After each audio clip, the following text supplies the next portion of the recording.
మొత్తానికి వచ్చేసింది the most awaited trailer Ramayana. ముందుగా ఈ ట్రైలర్ని జూలై 24వ తేదీన రిలీజ్ చేద్దాం అనుకున్నారు. కానీ కొన్ని కారణాల వల్ల వాయిదా వేశారు. మళ్ళీ 30వ తేదీన రిలీజ్ చేస్తామని ప్రకటించారు. మొత్తానికి చెప్పిన టైంకి రిలీజ్ చేశారు ఈసారి. ఇక ట్రైలర్ విషయానికి వస్తే చాలా బాగుంది ట్రైలర్ అయితే.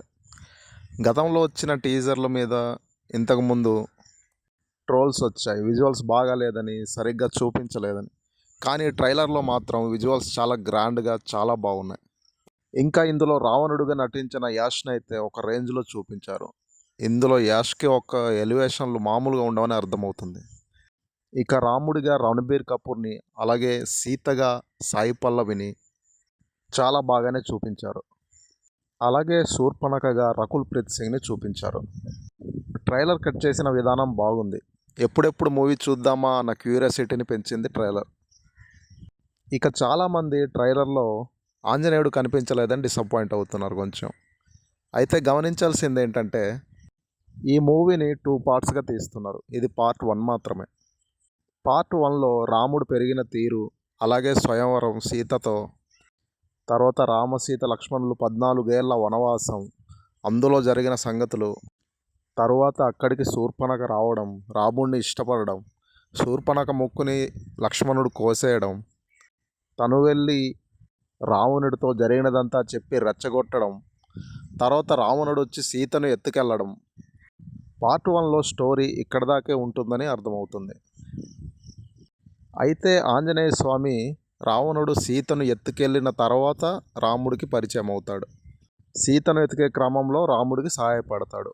సో ఆంజనేయ స్వామి క్యారెక్టర్ పార్ట్ 2లోనే ఉంటుందని అర్థమవుతుంది. విజువల్స్ చాలా న్యాచురల్గా చూడడానికి చాలా బాగుంది. అలాగే సాయి పల్లవి సీతగా చాలా బాగా సూట్ అయింది. చాలా బాగా చూపించారు డైరెక్టర్. రాముడు చిన్నప్పటి నుంచి పెరిగిన సీన్లు, సీతాదేవి పెరిగే సీన్లు, సీతా స్వయంవరం, అలాగే రావణుడు సీత స్వయంవరానికి వచ్చినది, ఈ సీన్లన్నీ సినిమాలో హైలైట్ కానున్నాయి.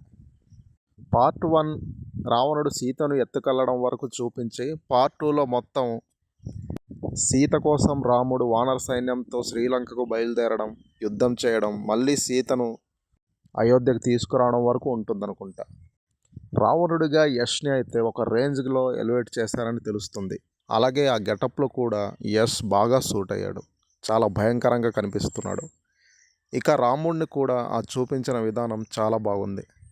రణబీర్ కపూర్ రాముడి గెటప్కి బాగా సూట్ అయ్యాడు. చాలా బాగా యాక్టింగ్ కూడా చేశాడు. ముందుగా ట్రైలర్ 24వ తేదీన రాకపోవడంతో చాలామంది డిసప్పాయింట్ అయ్యారు. ట్రైలరే వాయిదా వేశారంటే మూవీకి కూడా వాయిదా పడుతుందేమో అని. కానీ ఈసారి మాత్రం ట్రైలర్ అనుకున్న టైంకి తీసుకొచ్చారు. ఇక ట్రైలర్ చూసాక నాకైతే ఎప్పుడెప్పుడు మూవీ చూద్దామా 3Dలో అని చాలా ఎగ్జైటింగ్గా ఉంది. రామాయణం తెలిసిన స్టోరీ అయినప్పటికీ ఎన్నిసార్లైనా చూడాలనిపిస్తుంది. మరి మీరు ట్రైలర్ చూసారా? మీకు ఎలా అనిపించింది? ఎవరి యాక్టింగ్ బాగుంది? ఎవరి రోల్ మిమ్మల్ని ఇంప్రెస్ చేసింది? రణబీర్ కపూరా, సాయి పల్లవ, లేక యషా? ఎవరు వారి వారి పాత్రకి బాగా సూట్ అయ్యారు? మీ అభిప్రాయాన్ని కామెంట్ చేయండి. అలాగే మరిన్ని ఇలాంటి విశేషాల కోసం ఛానల్ని సబ్స్క్రైబ్ చేయండి. అలాగే షేర్ చేయండి. మరో వీడియోతో మళ్ళీ కలుద్దాం. Till then bye.